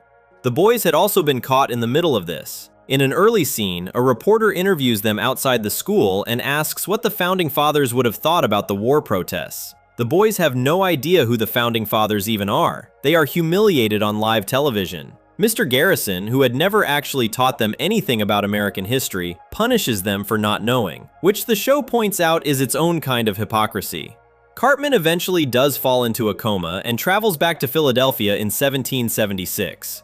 What he finds there mirrors exactly what he left behind in 2003. The representatives of the original colonies are in the middle of a violent, chaotic argument about whether to declare independence from England and go to war. Some colonies are passionately for it, others are passionately against it. Nobody can agree. The argument looks and sounds almost identical to the argument happening on the streets of South Park in the present day. Then Benjamin Franklin walks in. Franklin is voiced in this episode by Norman Lear. That casting choice is deliberate and meaningful. Norman Lear is one of the most celebrated television producers in American history. He made All in the Family, which in the 1970s was the most politically controversial television show in the country, a show that dealt openly with racism, sexism, politics, and class in ways that had never been done before on American network television. Lear had spent his career arguing that popular entertainment should engage directly with political reality. Having him voice Benjamin Franklin in a South Park episode about political division was Parker and Stone's way of placing their argument in a tradition of American social satire that went back decades. What Franklin says in Cartman's flashback is the heart of the entire episode. He tells the assembled colonial representatives that the new country they are forming cannot appear to be a warmonger to the rest of the world, but it also cannot appear weak and unwilling to fight. So what is the solution? The country will go to war, and the country will also allow its citizens to protest that war. By doing both things simultaneously, the country gets to appear strong abroad, while also appearing humane and conflicted at home. Franklin calls this saying one thing and doing another. One of the other representatives calls it having your cake and eating it too. Cartman wakes up, returns to present-day South Park, and delivers this message to both sides of the argument, and both sides accept it. The pro-war people are satisfied because the war will happen. The anti-war people are satisfied because their protests are not only permitted, but are actually a designed and necessary feature of the system. Everyone stops fighting, the town breaks into a celebratory song. Kyle watches all of this happen because of Cartman. Cartman, of all people, and says, "I hate this town. I really, really do." That last line is important. Kyle's response is not triumph, it is exhaustion and and disbelief. The fact that the resolution came from Cartman, the show's most dishonest, most self-serving, most morally bankrupt character, is the episode's final comment on the argument it just made. The answer to the war debate is delivered by the worst person in South Park. The show does not present this as a comfortable or satisfying conclusion. It presents it as the truth being the truth regardless of who is saying it or how uncomfortable that makes you. The episode aired 20 days after the invasion began. This is worth repeating. The United States military crossed into Iraq on March 20th, 2003. An animated television show about the political and philosophical meaning of that invasion aired on April 9th, 2003. Newspapers and magazines were still filing their first real analysis pieces. Congress was still in the middle of debates about war funding, and South Park had already produced, written, animated, and broadcast a complete philosophical argument about the structural relationship between war and protest in American democracy. This was the show's production speed being used as a genuine political tool. No other form of entertainment could have responded this quickly. No film, no play, no novel. Only a television show built to produce episodes in days rather than months could have entered this specific conversation while it was still alive. The response to the episode was divided in exactly the way the episode predicted it would be. Conservative commentators who had already been claiming South Park as a show sympathetic to their worldview, a trend that had been building since at least 2003, when a writer in a major publication coined the term South Park Republicans to describe young conservative viewers, took the episode as support for the war. Franklin's argument, in their reading, was a validation of going to war while tolerating dissent. The country does what needs to be done and allows protesters to complain about it, which is the American way. Liberal commentators read the episode differently. To them, the episode was mocking both sides equally, treating pro-war enthusiasm and anti-war activism as equally confused, equally self-righteous, equally incapable of grasping the full picture. Some of them were bothered by the suggestion that protest exists not as genuine moral opposition, but as a designed pressure valve that makes the country look good internationally, while the war proceeds regardless. Both readings are in the episode. That is the point. Parker and Stone were not making a pro-war or anti-war argument. They were making an argument about the structure within which those arguments take place, about what war and protest actually do to each other in American political reality, as opposed to what either side claims they do. The episode also does something that almost no political commentary of that period was willing to do. It takes the question of what the Founding Fathers intended seriously, without treating the answer as automatically supporting either side. Cartman's flashback shows the Founding Fathers as people who were also confused, also divided, also improvising their way through an impossible situation. The answer Franklin provides is not a heroic founding principle. It is a cynical political calculation. The show is not flattering about this. It is accurate about it. What makes this episode significant in the broader story of South Park versus Authority is what it demonstrates about the show's actual political position. The Parents Television Council in 1997 had attacked the show from the right. The Church of Scientology had attacked it from a place of institutional power with no clear political alignment. Comedy Central had censored it out of corporate fear. In each case, the show's response was to absorb the attack and redirect it. With the Iraq War episode, South Park did something different. Nobody was attacking the show. Nobody was trying to censor it. It inserted itself into the biggest political conversation in the country not because it was provoked, but because it had something specific to say, and what it said was not designed to please either side. This is the episode that established, more clearly than anything before it, what Parker and Stone's actual politics were. They were not conservatives. They were not liberals. They were not, as some critics tried to argue, secretly one thing pretending to be the other. They were something that American political culture has very little space for. People who found the certainty of both sides equally suspicious and who were willing to say so at the exact moment when that was the least popular possible position to take. In 2003, during the opening weeks of a war that had split the country in half, South Park went on television and told both sides they were being used. That the whole argument was, in a sense, the point. That a country founded on the principle of saying one thing and doing another had been doing exactly that since 1776, and that everyone treating the war debate as a new and uniquely moral crisis was missing the longer pattern entirely. Some people found this liberating, some people found it maddening, most people found it confusing the first time they watched it. That confusion, for Parker and Stone, is usually a sign that the episode is working. The Iraq War episode shows what South Park looks like when it chooses its battles rather than having battles chosen for it. But the battles that were chosen for it, the ones where outside forces came for the show directly, tell a different and in some ways more revealing story. Because while Parker and Stone were making political arguments about the nature of American democracy, they were also simultaneously having a very long and very unresolved fight with their own network about a single question: which groups of people are allowed to be protected from being depicted on South Park, and who decided that? Before we move on, if you're enjoying this analysis, please consider subscribing. It helps the channel tremendously. That fight had started with the Cartoon Wars in 2006, and in 2010, it would reach its conclusion, or what everyone assumed was its conclusion, in 2 episodes that turned the show's 200th milestone into a national news story involving real threats, real police, and content that has never been seen in full by the American public. Section 6. Parker and Stone's stated political philosophy. There is a label that gets applied to South Park constantly, and Parker and Stone have spent nearly 30 years rejecting it. The label changes depending on who is doing the applying. In 2003, it was South Park Republicans. In the 2010s, it was secretly conservative. More recently, as the show turned its attention more forcefully toward the current political administration, the label flipped entirely. Suddenly, the show was a liberal mouthpiece, a leftist propaganda operation dressed up in crude cartoon clothing. The White House said as much in 2025, when its official response to the season 27 premiere called the show's content a product of the left and accused it of having no authentic or original ideas. Every single one of these labels has been wrong, and the evidence for why they are wrong is not hidden or hard to find. It is sitting in interviews Parker and Stone have given across 3 decades, in the specific episodes they have made, in the explicit statements of political belief they have put on record in their own voices. They have told anyone willing to listen exactly what they believe and exactly how the show reflects those beliefs. The problem is that what they believe does not fit neatly into the boxes American political culture has set up, so people keep trying to force it into one box or another, rather than accepting that the box itself might be the problem. Here is what Parker and Stone have actually said, on record in documented interviews. They describe themselves as libertarians. The word libertarian, for anyone who has not encountered it, refers to a political belief that the government should stay out of people's personal lives as much as possible, that individuals should be free to make their own choices without the government telling them what they can and cannot do. Libertarians tend to believe in fewer laws, lower taxes, less government involvement in both the economy and in personal behavior. They are not traditionally aligned with either the Republican Party or the Democratic Party, which is part of why the label is confusing to people who think about politics as a left-right spectrum. Parker and Stone have described their specific version of this worldview as socially liberal and fiscally conservative. Socially liberal means they believe people should be free to live however they want, whatever their religion, their sexuality, their personal choices about their own bodies and lives. Fiscally conservative means they are skeptical of government spending and of the idea that government programs are the best solution to social problems. Put those two things together and you get a worldview that agrees with the left on personal freedom and agrees with the right on economic skepticism, which means it satisfies neither side completely and irritates both sides regularly. They have also said, repeatedly and explicitly, that they consider themselves equal opportunity offenders. This phrase means that no group, no religion, no political party, no ideology, and no individual is exempt from being mocked on South Park. The logic behind it is simple. If the show protects some groups while attacking others, it is not actually doing satire. It is just doing propaganda for the groups it protects. Real satire, in Parker and Stone's view, has to be willing to go anywhere. The moment you decide that a particular target is off limits, you have made a political choice about which ideas and which people deserve to be taken seriously, and you have made that choice in a way that the audience will eventually notice. They reject the notion, completely and on record, that South Park is trying to push a consistent political agenda. They have said this in multiple interviews across multiple decades. The show does not exist to make you a libertarian or a Democrat or a Republican. It exists to make you suspicious of anyone who is too certain about anything. Now here is where the historical record gets interesting. In 2003, a writer named Brian Anderson published a piece in a publication called City Journal, arguing that South Park represented a new kind of young conservative voter, someone who was not a traditional religious conservative, not interested in the culture war battles of the previous generation, but who responded to the show's mockery of political correctness and its contempt for liberal self-righteousness. He called these viewers South Park Republicans. The piece got significant attention. It was developed into a book in 2005. Around the same time, a prominent writer and blogger named Andrew Sullivan made similar claims, arguing that South Park captured the sensibility of a generation generation of young people who leaned right but did not identify with the older, more religious version of conservatism. Parker and Stone watched these claims get made about their show and responded by making an episode. The episode is called Douche and Turd. It aired on October 27th, 2004, which was 1 week before the 2004 presidential election between George W. Bush and John Kerry. The plot is this: South Park Elementary's school mascot, a cow, is deemed offensive by animal rights activists and has to be replaced. The school holds a vote between two replacement options. One option is a giant douche. The other option is a turd sandwich. The students are expected to take the vote seriously and choose between these two options. Stan refuses to vote. He does not see any meaningful difference between the two choices and cannot bring himself to participate in what he considers a pointless exercise. He is ostracized by the entire town for this refusal. He is eventually chased out of South Park entirely by a music video star named P. Diddy, who is running a campaign called Vote or Die that threatens lethal consequences for anyone who does not participate in the democratic process. After being driven out of town, Stan eventually returns and casts his vote. The episode ends with him explaining that he understands now why voting matters, not because the choices are good, but because elections will always be between a giant douche and a turd sandwich, and someone has to choose. The episode is a direct response to everyone who had been claiming South Park for one political party or the other. It depicts the entire American two-party system as a forced choice between two things that are both bad, where the only difference between them is that one is shaped like a douche and the other is shaped like a turd. It does not favor the Republican option over the Democratic option or vice versa. It treats both with identical contempt. And it makes the additional argument that the pressure placed on young people to vote, the vote or die energy of the 2004 election, was itself a form of coercion that was doing nothing to improve the quality of the options being voted on. This is not a conservative episode. It is not a liberal episode. It is an episode about how both parties participate in the same political theater, while the actual choices available to voters remain consistently terrible. The South Park Republicans' interpretation required ignoring this episode, which came out the same year as Brian Anderson's book and was clearly written in response to people making exactly the claims Anderson was making. 2 years later, in 2006, South Park produced 2 episodes that further confused anyone trying to assign it a political home. Smug Alert mocked hybrid car owners and environmentally conscious liberals in San Francisco, depicting their self-satisfaction as a literal cloud of smug pollution threatening to suffocate the city. Man Bear Pig introduced the character of Al Gore as a figure of total ridicule, a former vice president so desperate for attention that he invented an imaginary monster to scare people with. These episodes were widely cited by conservative commentators as proof that South Park was on their side. Then, in 2019, 13 years after Man Bear Pig, South Park brought the episode back. In a follow-up episode, Man Bear Pig turns out to be completely real. Al Gore had been right the entire time. The boys, who had mocked and dismissed him for years, are forced to reckon with the fact that their contempt for his certainty had caused them to ignore something true. The episode does not play this as a reversal of the show's previous position. It plays it as the natural consequence of a worldview that was always more interested in mocking certainty than in determining what was actually certain. The show had spent 13 years letting conservatives claim the Man Bear Pig episode as their own, and then pulled the rug out from under that claim in a single follow-up. This is what South Park does with political labels. It lets people attach them and then demonstrates why the attachment was wrong. Now to the 2004 episode that made the show's philosophy most explicit about elections specifically. At the end of Douche and Turd, after Stan is voted, he is asked what he voted for. He says he does not even remember. The point is not which option won. The point is that he participated in the process, even though the process offered him nothing worth participating for. The final line of the episode, delivered to the audience as clearly as Parker and Stone ever deliver anything, is that this dynamic, having to choose between two bad options, is not a flaw in the American system. It is the system. It is every election that has happened and every election that will happen. You are always choosing between a giant douche and a turd sandwich. The question is only which one you can live with more easily. This is not cynicism for its own sake. It is a specific philosophical position about democratic systems, that the structure of two-party politics produces consistently mediocre choices, and that the energy spent fighting over which mediocre choice to make would be better spent questioning why those are the only choices available. It is also, notably, the kind of position that has no comfortable home in American political media. It is too negative about both sides to be useful to either side's messaging operation. And that uselessness, the fact that neither party can weaponize South Park effectively for any length of time, is arguably the show's most consistent political achievement. Every Every time one side has tried to claim the show has eventually done something that made that claim embarrassing. Every time a political administration has tried to dismiss the show, the dismissal has given the show more material. The Parents Television Council attacked from the right. The show mocked self-righteous parent groups. Some conservatives claimed the show as their own. The show made douche and turd. The left attacked the show for its equal opportunity offense. The show kept offending. The Obama administration was mocked. The Bush administration was mocked. And eventually, in 2025, the Trump administration issued an official White House statement calling the show irrelevant. And the episode that provoked that statement broke audience records that had stood since 1999. The political philosophy that Parker and Stone built the show on, equal opportunity, no exemptions, suspicion of all certainty, contempt for anyone who thinks they are too important to be laughed at, turned out to be surprisingly durable in a media environment where almost every other voice had been claimed by one side or the other. But philosophy by itself does not create conflict. What creates conflict is application, and the application of that philosophy to the question of who could and could not be depicted on the show, specifically the question of one figure whose image had become the most dangerous thing in Western media, was about to produce the most serious confrontation in the show's entire history. Not a lawsuit, not a pulled rebroadcast, not a network saying no to an episode. Before we move on, if you're enjoying this analysis, please consider subscribing. It helps the channel tremendously. Real threats, a real police response, and 2 episodes that the American public has still never seen in their complete, unaltered form. Section 7, The Muhammad Two-Parter, episodes 200 and 201, 2010. There is a moment in the history of South Park where the show stopped being a television controversy and became a news story. Not an entertainment news story, not a media column debate about taste and limits and what cable television should be allowed to do. A real news story, the kind that involves law enforcement, documented threats against specific people's lives, and a network making decisions not about what was appropriate to air, but about what was safe to air. The kind of story where the question was no longer whether the content was offensive, but whether producing the content at all was worth putting human beings in danger. That moment arrived in April 2010 during the production and broadcast of the show's 200th and 201st episodes. To understand what happened, you need to go back to what had been building for nearly a decade. Muhammad had appeared in South Park before. In 2001, Season 5, Episode 3, an episode called Super Best Friends, showed him as a heroic character, part of a team of religious figures that included Jesus, Buddha, Moses, Krishna, and others, all working together to stop a threat. He was given fire powers. He was depicted positively. He was treated exactly the same as every other religious figure on the show. The episode aired without any protest, any threat, or any complaint of significance. Nobody in the Muslim community raised major objections. The episode went out, people watched it, and the show moved on. Then came September 11th, 2001. Then came the wars in Afghanistan and Iraq. Then came the Danish newspaper cartoons in 2005, and the wave of international protests, some of them violent, that followed. Then came Comedy Central's refusal to let Parker and Stone show Muhammad in the Cartoon Wars episodes in 2006. By the time 2010 arrived, the image of Muhammad had been transformed from something the show had depicted casually in 2001 into the single most radioactive piece of content in Western media. Parker and Stone had been living with this transformation for years. They had made their argument about it in Cartoon Wars. They had watched Comedy Central self-censor and then admit years later that the self-censorship had probably been an overreaction. And now, in 2010, they were approaching a milestone that felt like an opportunity to revisit the whole question one more time.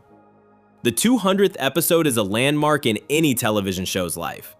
For South Park, Parker and Stone decided to mark it by doing something they had never done before, assembling virtually every major character and storyline from the show's previous 13 years into a single story. Their concept was to bring back the most memorable moments and figures from the show's history and weave them together into one episode that functioned as both a celebration and a summary. The central plot of episode 200 involves Tom Cruise organizing a class-action lawsuit against the town of South Park on behalf of every celebrity the show had ever mocked. The list is enormous. Dozens of famous people who had been satirized over 13 years, all of them now demanding satisfaction. Tom Cruise agrees to drop the lawsuit on one condition. He wants the town to deliver Muhammad to him personally, because Muhammad possesses a power that Tom Cruise and every other celebrity wants. That power is the ability to be made fun of without it actually hurting, to be immune from ridicule, to have no flinch. This is the episode's central argument stated as plot mechanics. The thing that makes Muhammad uniquely powerful in this story is not his religious significance. It is the fact that everyone is too scared to depict him. That fear has given him a kind of protection that no other figure in the show's universe possesses. Tom Cruise wants that protection. So do all the other celebrities. The episode is asking, what does it mean that we have created one figure who is genuinely immune from satire? And what does that immunity do to the idea of free expression? Parker and Stone built this argument into the 200th episode carefully. They did not show Muhammad. They put him in a bear suit so the audience could not see him. They put him behind a black box with the word censored written on it. They put him in a moving truck, obscured from view. The episode was specifically constructed to make a point through his absence. Muhammad was present in the story, but visually hidden, and that visual hiding was itself the joke. The joke was about how far the show had to go to include a character it had shown freely 9 years earlier. Episode 200 aired on April 14th, 2010. 3,300,000 people watched it that night. Then, the week between episodes 200 and 201 happened. A group based in New York called Revolution Muslim operated a website. After episode 200 aired, they posted a message on that website directed at Parker and Stone. The message referenced Theo van Gogh, a Dutch filmmaker who had been stabbed and shot to death in Amsterdam in November 2004. Van Gogh had made a short film about the abuse of women in some Muslim societies. He was killed on a public street by a man with a knife, who then pinned a letter to Van Gogh's body with that same knife. The Revolution Muslim post included an image of Van Gogh's body. It included what was described as a warning, not a threat, the post claimed, just a statement of what the authors believed would happen, that Parker and Stone would probably end up the same way for what they were doing. The post also listed the address of Comedy Central's New York headquarters. The New York City Police Department reviewed the post and increased security at the Comedy Central offices in direct response.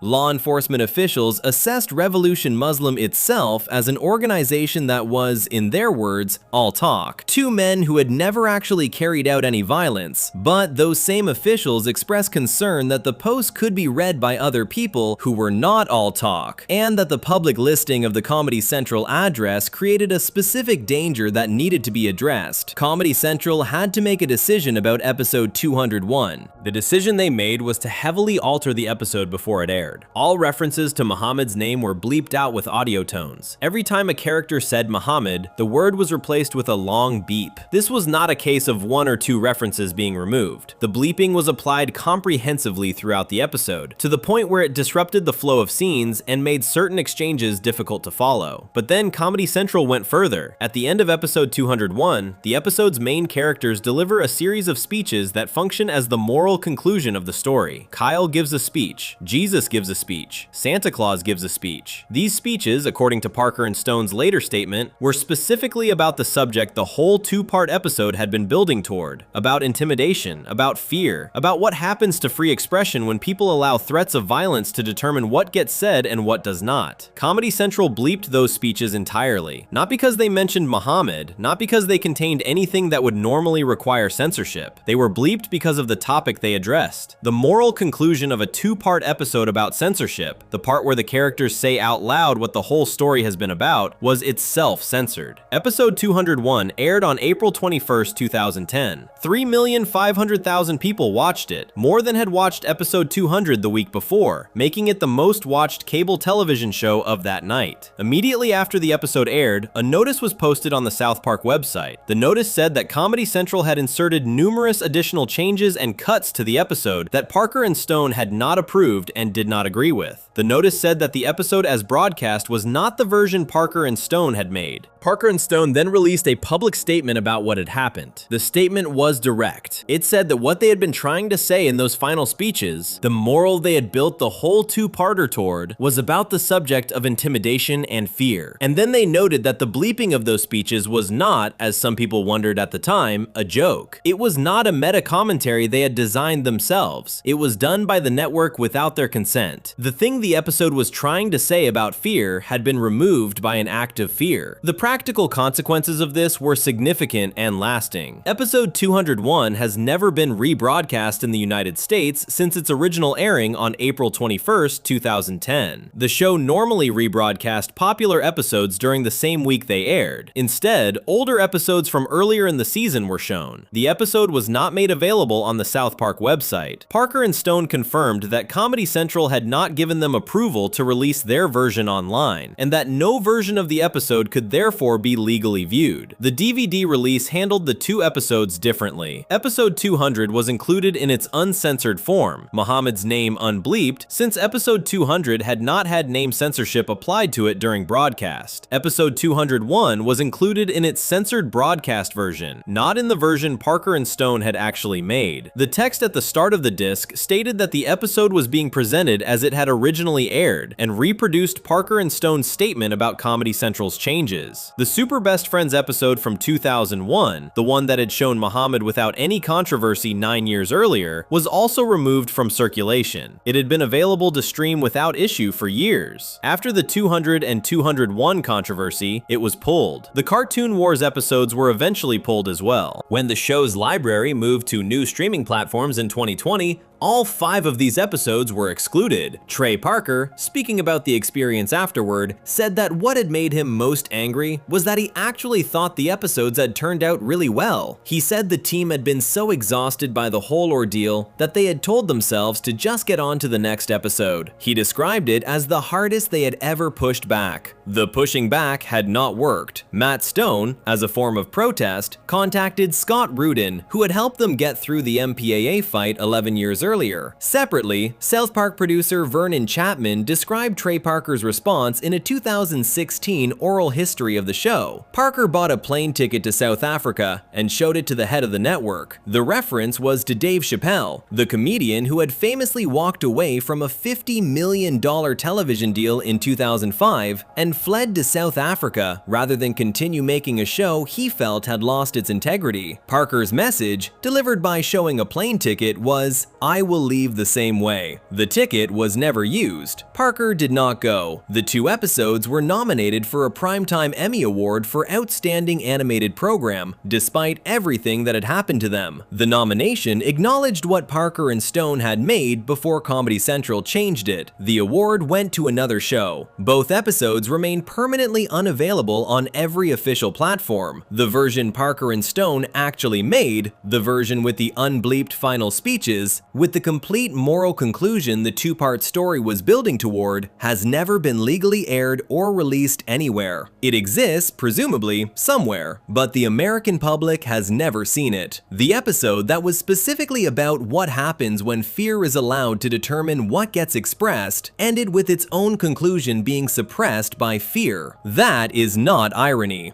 It is not a coincidence. It is the show's most complete and devastating real-world demonstration of the argument it had been making since season 1. The organization that made the threats was, by law enforcement's own assessment, not genuinely dangerous. The bleeping happened anyway. The removal from platforms happened anyway. The episodes stay gone. Before we move on, if you're enjoying this analysis, please consider subscribing. It helps the channel tremendously. And while all of this was happening in America, while South Park was fighting its longest and most painful battle with a domestic institution, a very different kind of conflict was building on the other side of the world. Not with a religious group, not with a network, with an entire government. A government that, when it finally decided to act, did not bleep anything or pull a rebroadcast. It simply erased the show from an entire country overnight. Section 8, banned in China and the Chinese government ban, 2019. There is a difference between a network pulling an episode and a government erasing a show from an entire country. When Comedy Central bleeped episodes 200 and 201, it was one American media company making a fearful decision about content it controlled. The episodes still existed. The DVD versions were released. The unbleeped version of episode 200 made it to disc. People could find the episodes if they looked hard enough. The battle was real and the outcome was genuinely bad, but it happened within a system that at least acknowledged the show's existence and the argument it was making. What happened in October 2019 was different in kind, not just in scale. On October 2nd, 2019, South Park aired its 299th episode, season 23, episode 2. The episode was called Banned in China. By October 7th, 2019, 5 days later, every single clip, every episode, every fan discussion thread, every social media mention, and every streaming version of South Park had been completely removed from the Chinese internet.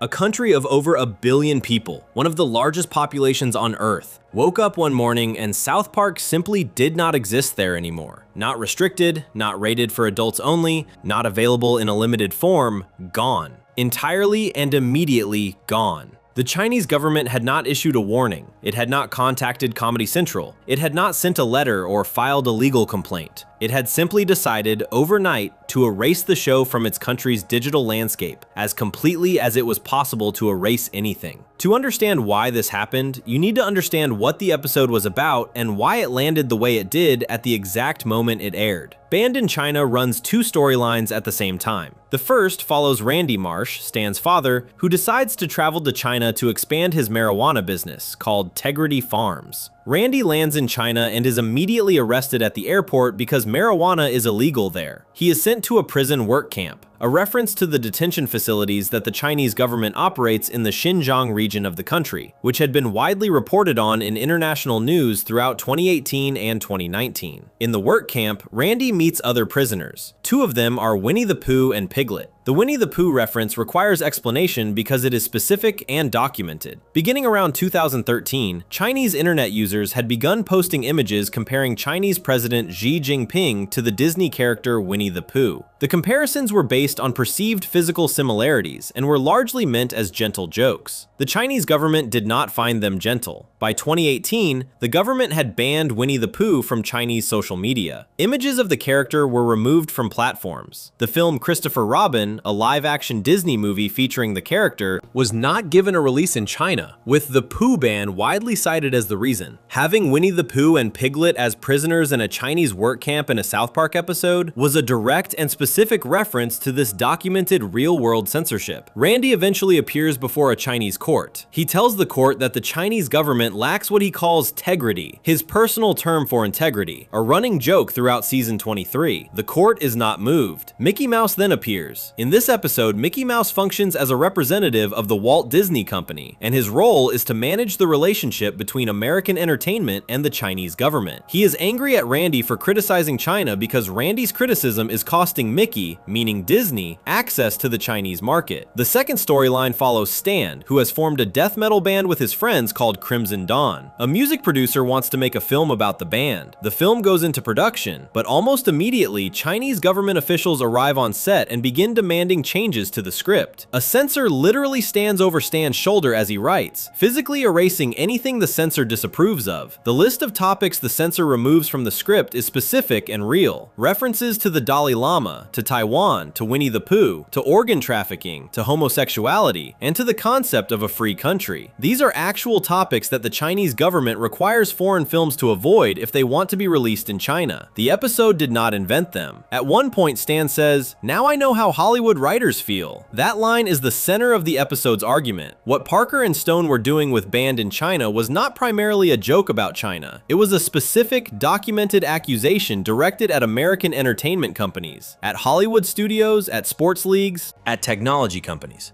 that had been quietly adjusting their content to satisfy Chinese government requirements in exchange for access to the Chinese market. The practice Parker and Stone were criticizing was real and well documented. Major American film studios had been consulting with Chinese officials during production of big-budget films to ensure those films could be released in China. The Chinese film market had grown into the largest or second largest movie market in the world by the late 2000s, meaning that access to it was worth hundreds of millions of dollars per film. Studios had responded to this financial reality by removing content that Chinese officials found objectionable, cutting scenes, changing characters, altering storylines, before submitting films for Chinese government approval. The episode named Disney specifically and repeatedly. Mickey Mouse appears multiple times, functioning as a corporate enforcer who prioritizes Chinese market access over any other consideration. He watches Randy getting beaten in the work camp. He arranges for Winnie the Pooh to be killed. Randy lures Pooh into an alley with honey and strangles him to death, so that the Chinese officials will be satisfied and the business deal can proceed. At the end of the episode, after Pooh is dead and the Chinese officials are happy, Randy gets his marijuana deal and Mickey gets his market access. The price of that access has been paid in full. Stan, meanwhile, realizes he cannot bring himself to keep compromising his band's film just to satisfy the Chinese censor. He says that anyone who would betray their ideals just to make money in China is not worth anything. He breaks with the film project and walks away. This is the moral the episode is delivering. Not as a speech, not as a lecture, but as the natural conclusion of the story. The character who refuses to compromise is Stan. The characters who compromise are Randy and Mickey Mouse.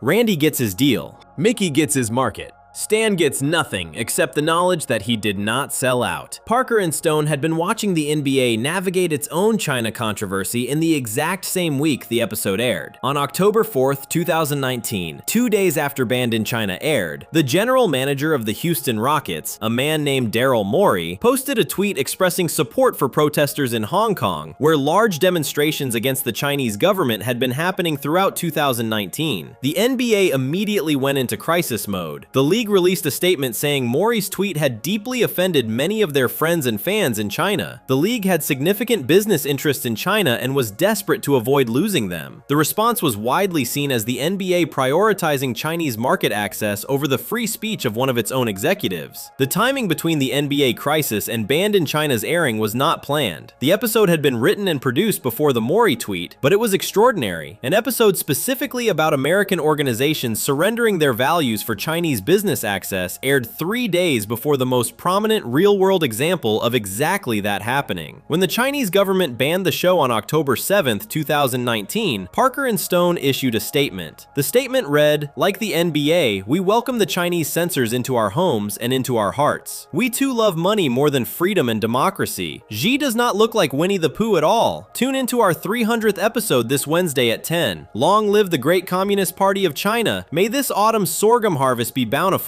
We good now, China?" The statement was posted on the South Park Twitter account. It was a fake apology constructed entirely out of insults. Every sentence was a joke. Comparing themselves to the NBA was a dig at the league's capitulation. Saying Xi does not look like Winnie the Pooh was confirming that Xi does look like Winnie the Pooh. Asking if they were good now, China was the show's version of the same question American corporations had been effectively asking for years. Please tell us what we need to do to be allowed back in. The answer was no. The Chinese government did not restore the show. South Park remains banned in China. A search of the Chinese social media platform Weibo, which has billions of posts across all subjects and all of human history, produces 0 mentions of South Park. The show's former streaming home on the Chinese platform Youku has no trace of it. The discussion thread on Baidu, China's largest online discussion platform, displays a message that reads, "According to the relevant law and regulation, this section is temporarily not open." Temporarily not open has now lasted more than 5 years. The 300th episode, which aired on October 9th, 2019, 1 week after Banned in China, included a direct reference to the Chinese ban. The show marked its 300th episode in part by acknowledging that it had just been erased from an entire country and was not particularly sorry about it. What makes the Banned in China situation different from every other conflict in the show's history is the completeness of the government response. The Parents Television Council had pressured advertisers. Scientology had used legal threats and corporate connections. Comedy Central had bleeped content and removed episodes from platforms. Revolution Muslim had posted threatening messages online. All of these were partial, contested, complicated forms of pressure that the show had survived and in several cases turned into material. China did not apply partial pressure. It did not negotiate. It did not send notes or file lawsuits or bleep specific words. It simply removed the show from a country and moved on. There was no appeal process. There was no conversation. There was no version of the story where Parker and Stone could buy a plane ticket to South Africa as a threat and have the decision reversed the next day. The Chinese government's response was also, in a strange way, the most complete possible confirmation of the episode's argument. Banned in China was about a government so committed to controlling what its people saw and thought that it would erase anything that did not serve that control. The Chinese government's response to Banned in China was to erase Banned in China. The episode had described the behavior. The behavior then immediately demonstrated itself on the episode. Parker and Stone had now been banned by a foreign government, censored by their own network, threatened by an extremist group, pressured by a powerful religious organization, and fought with the American film rating system. The show had survived every one of these confrontations, though not always cleanly and not always without cost. Before we move on, if you're enjoying this analysis, please consider subscribing. It helps the channel tremendously. But the largest confrontation of all was still coming. Not not from a foreign government, not from a religious organization, not from a corporate parent making fearful decisions. It was coming from the most powerful office in the world, in the form of an official White House statement issued the morning after an episode aired, at the exact same moment that the show had just signed the largest deal in its history, and it would produce something that no previous attack on South Park had ever managed to produce: the biggest audience the show had seen in 26 years. Section 9. The White House Responds. Sermon on the Mount, 2025. There is a version of this story where a billion-dollar deal makes a show go quiet. It is not a hard version to imagine. A television show has been running for almost 30 years. Its creators are wealthy beyond any reasonable measure. The network that airs it has just agreed to pay $1.5 billion to keep it going. The political environment is one where major media companies are visibly pulling back from anything that might upset the current administration.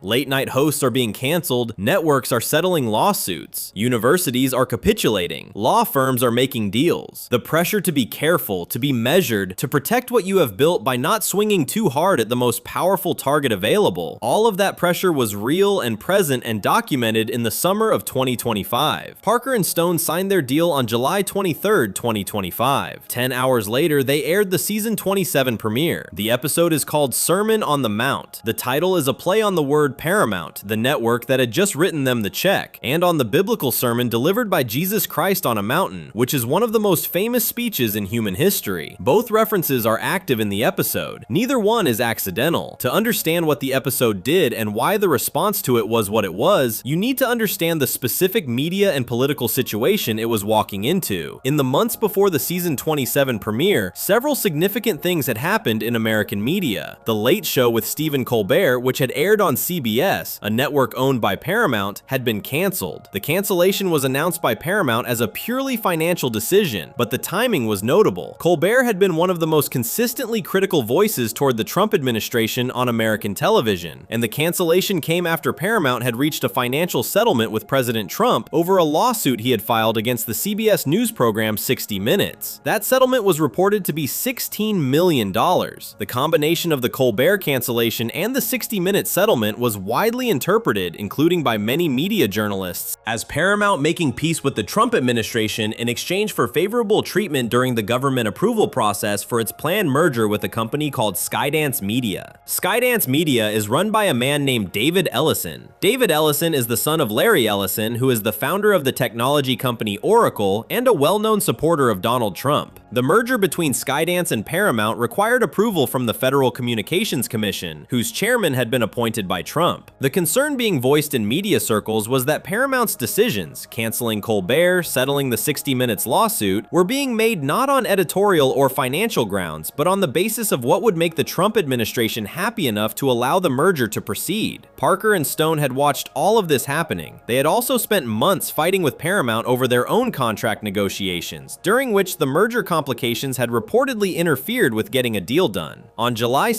2025, 3 weeks before the planned season 27 premiere date of July 9th, Paramount announced the premiere was being delayed by 2 weeks to July 23rd. The official South Park account on the social media platform X responded with a statement that said, "This merger is a complete disaster and it is messing up South Park. We are at the studio working on new episodes and we hope the fans get to see them somehow." That was the context when the deal finally got signed and the premiere aired the same night. The episode opens with Cartman discovering that NPR, the public radio network, has been defunded. This upsets him, not because he is a fan of public radio in any genuine sense, but because he has always loved listening to shows where, in his words, all the lesbians and Jews complain about stuff. The defunding of NPR has taken away his supply of enjoyment at other people's misery. His entertainment is gone. At South Park Elementary, PC Principal, a character who for several seasons had been the show's symbol of aggressive political correctness, enforcing progressive rules with an authoritarian intensity, has rebranded himself as Power Christian Principal. He is no longer pushing progressive values. He is now pushing Christian values in the school, having switched his certainty from one set of rigid beliefs to an entirely different set of rigid beliefs, with no apparent awareness of the contradiction. Jesus Christ has been brought into the school as part of a national push to include more Christianity in public education. This is presented in the episode as a directive coming from President Trump, who is shown in the White House threatening to sue anyone who disagrees with him. Trump appears in the episode episode in a specific and deliberate visual style. Parker and Stone chose not to draw him in the normal South Park animation format, which would have made him a cartoon character like everyone else in the show. Instead, they used photographs of Trump's actual face, animated so his mouth moves. This is the same visual technique the show had previously used for Saddam Hussein, the real-life Iraqi dictator who appeared in the show's 1999 film and several early episodes as Satan's abusive boyfriend. The deliberate choice to animate Trump exactly the way they had animated Saddam Hussein was not a subtle comparison. Trump is shown in bed with Satan. Satan, in South Park's long mythology, had previously been in a relationship with Saddam Hussein. Trump has taken Saddam's place. The episode depicts Trump threatening to sue Satan after Satan makes a comment about Trump's anatomy. The episode is explicit about Trump being depicted as having a very small penis, which Parker and Stone later said was something they had to argue about internally with producers for 4 days before it made it into the final cut. Trey Parker said they were told to blur it. They refused to blur it. Instead, they put cartoon eyes on it to make it a separate character, which under the network's rules meant it did not need to be blurred. The citizens of South Park object to Jesus being placed in their school, which they feel violates the American principle of keeping church and state separate. They try to contact the White House to protest. Trump responds by threatening to sue the entire town for $5 billion. The number is specific. It mirrors the scale of real lawsuits Trump had filed against media organizations. The town is ready to fight back. Then Jesus Christ appears and tells them not to. He explains through visibly gritted teeth and with the body language of someone being forced to say something against their will that the reason he is at the school is because of a lawsuit settlement that Paramount made with Trump. He tells the crowd, "You guys saw what happened to CBS. Well, guess who owns CBS? Paramount. You really want to end up like Colbert." This is the episode's central confrontation, not between the characters and Trump, but between the characters and the institutional cowardice of the very network airing the episode. Jesus Christ, one of the show's longest-running characters, is being used to deliver a direct accusation against Paramount. In the world of the episode, Jesus is at the school because Paramount capitulated to legal pressure. In the real world, Colbert is off the air because Paramount capitulated to legal pressure. The show is saying both of these things are the same thing. It is saying this on Paramount's own channel. Jesus continues, "He has the power to sue and take bribes. He can do anything to anyone. The guy can do whatever he wants now that someone backed down. The someone who backed down is Paramount." The episode is not being subtle about this. The show that had just signed a $1.5 billion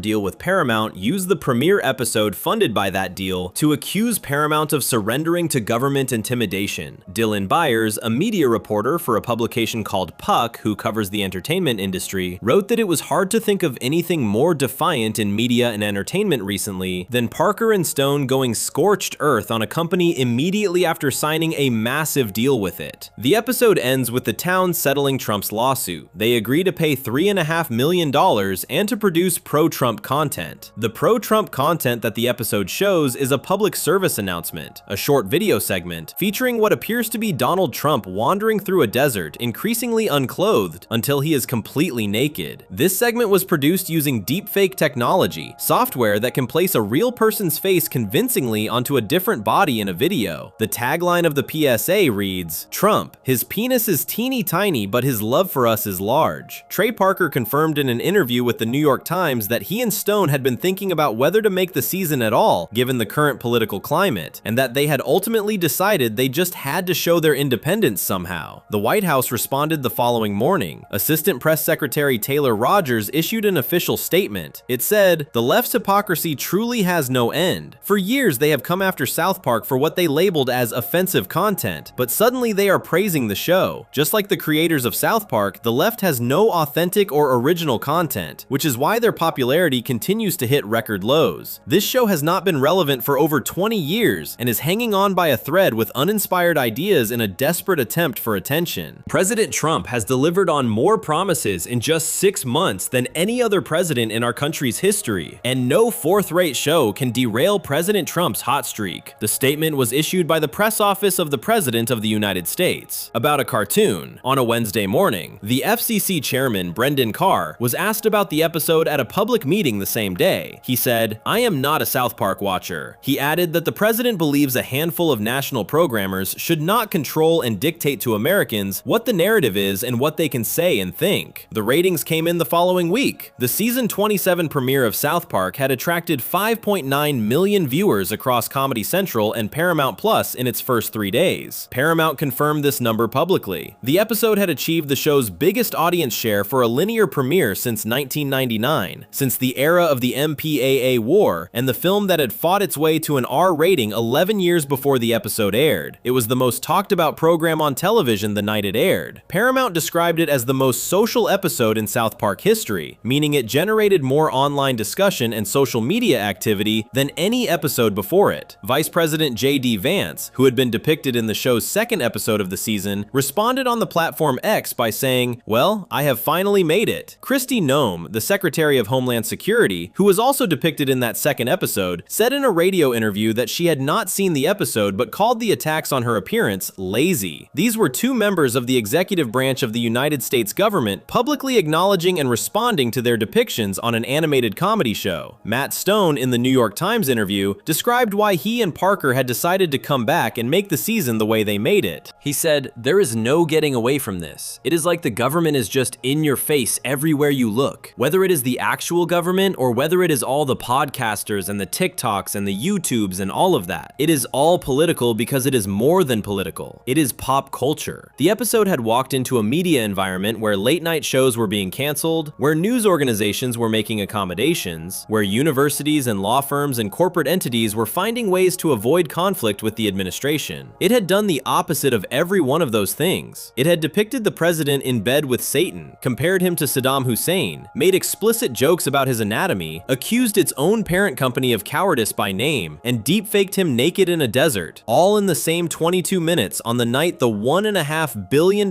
deal was signed. And the people who said the show had not been relevant for 20 years were saying so in an official government statement, which was itself evidence that the show was extremely relevant, because governments do not issue official statements about things that do not matter. 28 years of conflict, from a parent group pressuring advertisers in 1997 to an official White House response in 2025, had produced the same result every single time. The attack made the show more visible. The attempt to diminish it confirmed its importance. The institutions that came after it ended up in the episode, and every single one of those 28 years, the institutions that thought they understood what they were dealing with had made the same mistake. They thought they were dealing with a cartoon. What they were actually dealing with was something much older and much harder to stop. Something that has existed as long as people in power have existed. The stubborn, irritating, completely unkillable impulse to point at the powerful and laugh. Before we move on, if you're enjoying this analysis, please consider subscribing. It helps the channel tremendously, which brings us, finally, to the question that all of this history is actually asking. Not whether South Park won any of these fights. The answer to that question is complicated and depends on which fight you are looking at. But what 28 years of these fights, taken together, actually tell us about the country that produced them, the culture that consumed them, and what it means that a cartoon about 4 children in Colorado has become one of the longest and most documented records of powerful institutions trying and failing to silence something they found inconvenient.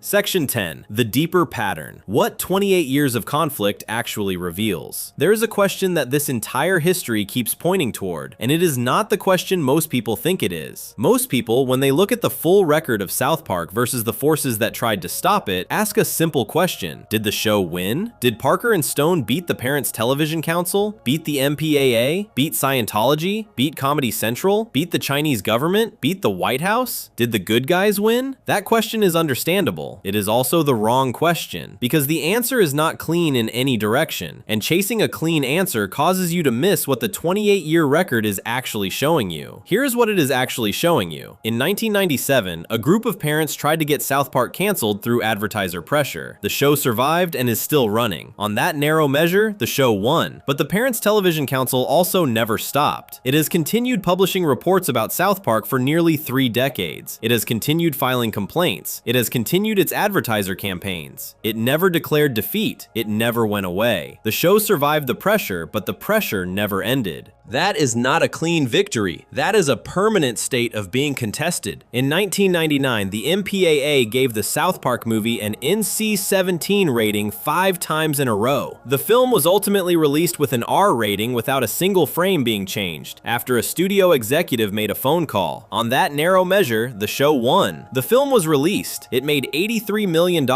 It changed MPAA policy. The organization started explaining its ratings on movie posters starting in the year 2000, a direct result of the public conversation the South Park film created. Parker and Stone got their film out, and the system they were fighting changed in a small but measurable way. That looks like a win, but the MPAA still exists. It still operates largely the same way it always has. Films still receive ratings through an opaque process run by people whose identities are not publicly disclosed, applying standards that are still not fully written down or consistently applied. The phone call that got the South Park film its R rating demonstrated that the system could be bent by studio power, but that same demonstration showed that the system was being run on the basis of studio power rather than clear standards. The win was real. The problem the win exposed was not fixed. In 2005 and 2006, South Park made an episode about Scientology and watched it get pulled from a scheduled rebroadcast under pressure that was never officially acknowledged or explained. The episode came back. It is still on television. It received an Emmy nomination. It is now widely considered one of the greatest South Park episodes ever made. The Church of Scientology did not successfully suppress it long term. That looks like a win. But Isaac Hayes, a man who had worked with Parker and Stone for 9 years, who had given the show one of its most beloved characters, who had by all accounts been genuinely proud of his work on the show, spent the last years of his life with his professional legacy shaped by a decision that his own son confirmed was not his. Someone quit South Park on Isaac Hayes' behalf while he lay in a hospital unable to speak for himself. That did not unhappen because the episode eventually came back. The cost was real, and it was paid by a person who had nothing to do with the fight. In 2006, the Cartoon Wars episodes exposed Comedy Central's double standard regarding religious depictions, and the network's own president later acknowledged the network had probably overreacted. The episodes aired. The argument they made was seen by millions of people. That looks like a win, but those same episodes are now permanently unavailable on every legal streaming platform. The argument they made, that censorship of Muhammad was unnecessary and counterproductive, has been answered by the permanent censorship of the episodes that made the argument. The win and the loss exist simultaneously in the same event, and they cannot be separated from each other. In 2010, episodes 200 and 201 were produced, aired in censored form, and have never been rebroadcast or made legally available in their original versions. Parker and Stone described the experience as the hardest they had ever pushed back. The pushing back did not work. On every measurable level, this was a loss. The episodes the American public saw were not the episodes Parker and Stone made. The moral conclusion of a two-part story about fear and censorship was removed by an act of fear and censorship. The original versions have never been seen. In 2019, Banned in China was produced and aired. China banned the show entirely and immediately. South Park remains banned in China today. Parker and Stone's fake apology statement was one of the most defiant pieces of public communication any American entertainment figure had produced in that period of growing corporate accommodation toward China. The episode correctly identified and specifically mocked a real pattern of American corporate behavior. It did all of this, and the show is still banned in China. The argument was right. The consequence happened anyway. In 2025, the season 27 premiere aired and was condemned by the White House. It drew the show's biggest audience since 1999.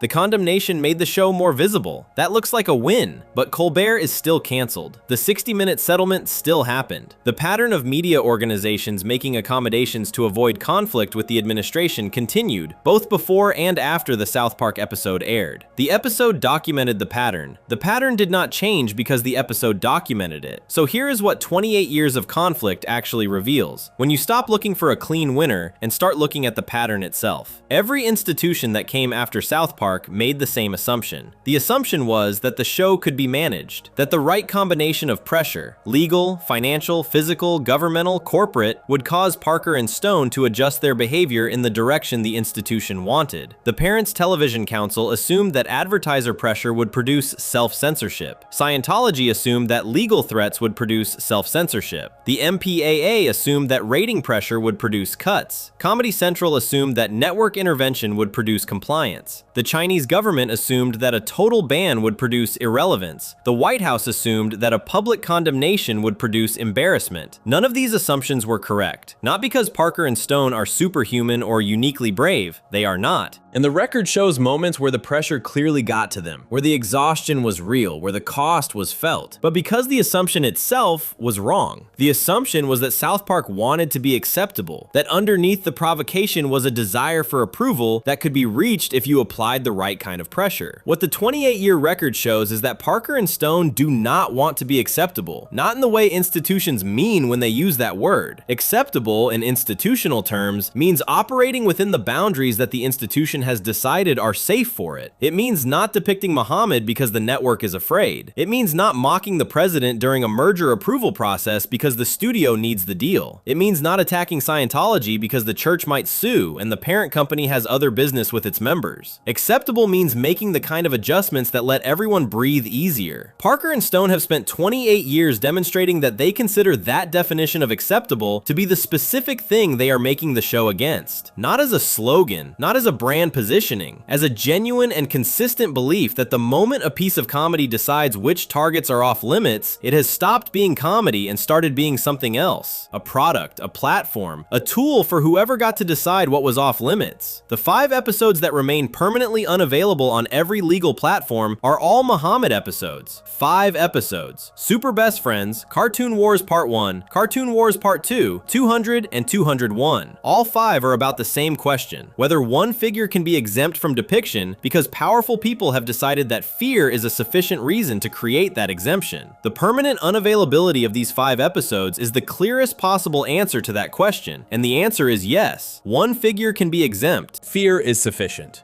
The exemption has been maintained for 15 years and counting, across multiple streaming platforms, multiple corporate owners, and multiple changes in the broader cultural conversation. Parker and Stone made that argument and lost it. They documented that they were losing it in real time in the episodes themselves, and those episodes are now the evidence of the loss. The Chinese government erased a show from a country of 1.5 billion people in 5 days. That erasure has lasted more than 5 years. The show that was erased had made a correct and specific argument about the behavior of the government that erased it. The correctness of the argument made no difference to the erasure. The White House issued an official statement calling a cartoon fourth-rate and irrelevant, and that statement was itself read by millions of people who then went and watched the cartoon, producing the show's biggest audience in 26 years. The condemnation functioned as advertising. The institution that tried to dismiss the show made the show more visible in the act of dismissing it. This is the pattern. The pattern is not that South Park always wins. The pattern is that every form of institutional power that comes after the show ends up demonstrating, in the act of coming after it, exactly the behavior the show was describing. The Parents Television Council proved the show's point about self-righteous censorship by trying to censor it. Comedy Central proved the show's point about corporate cowardice by being publicly cowardly. China proved the show's point about authoritarian censorship by censoring it authoritarianly. The White House proved the show's point about powerful people being unable to tolerate being laughed at by being unable to tolerate being laughed at. The show has also, across 28 years, been claimed by virtually every political identity that exists in American culture. Conservatives claimed it in 2003 and 2004 based on its mockery of political correctness and liberal self-righteousness. The show then made Douche and Turd, which treated both political parties as equally worthless. Liberals have claimed it in 2025 based on its attacks on the Trump administration. The show has also, across those same seasons, mocked progressive activists, environmental campaigners, cancel culture, and every variety of left-wing certainty it has ever encountered. Neither side's claim on the show has ever survived long enough to be confirmed. This is not because Parker and Stone are secretly neutral. They have opinions. They have stated them. They are libertarians who believe in personal freedom and distrust government power in all its forms. What makes the show uncapturable is not that it lacks a perspective, but that its perspective is specifically hostile to the kind of certainty that allows you to decide some targets deserve protection. Any ideology that decides it has found the correct answers and should therefore be treated more gently than the incorrect ideologies is, from South Park's point of view, a target. The left has provided as many targets as the right. The right has provided as many targets as the left. Religious institutions have provided as many targets as secular ones. The show has been consistent on this for 28 years, and the consistency is the philosophy. What the show has produced as a byproduct of this consistency is one of the most complete records available of how different kinds of power behave when they encounter something they cannot control. The Parents Television Council's behavior, the MPAA's behavior, Scientology's behavior, Comedy Central's behavior, the behavior of every American studio that quietly adjusted its films for Chinese government approval, China's behavior, the White House's behavior. All of it is documented in the show's history, in the episodes themselves, and in what happened to those episodes. The show about 4 children in a small Colorado town has functioned, without ever intending to, as a kind of pressure gauge. Point it at something powerful and watch how that powerful thing responds. The response tells you more about the powerful thing than anything the powerful thing would ever say about itself. 28 years. A parent group, a ratings board, a religious organization, a television network, a foreign government, and the White House. Each one certain that it was dealing with something manageable. Each one wrong. Each one ending up in the episode. The question this history leaves behind is not whether the show won. The question is what it means that these institutions kept coming, kept making the same assumption, kept demonstrating the same behavior, and that the show kept documenting it and is still running. The answer, when you look at all 28 years together, is quieter than you might expect. It is not a triumph or a defeat. It is something more like a mirror, one that has been held up to American power for nearly 3 decades, reflecting back whatever walks in front of it. Some of what has walked in front of it has been ugly, some of it has been petty, some of it has been genuinely frightening, all of it has been revealing, and the mirror is still there, still running, still pointed at whoever decides to come next. If you enjoyed this video essay, make sure to subscribe. Thanks for watching, and I'll see you in the next one.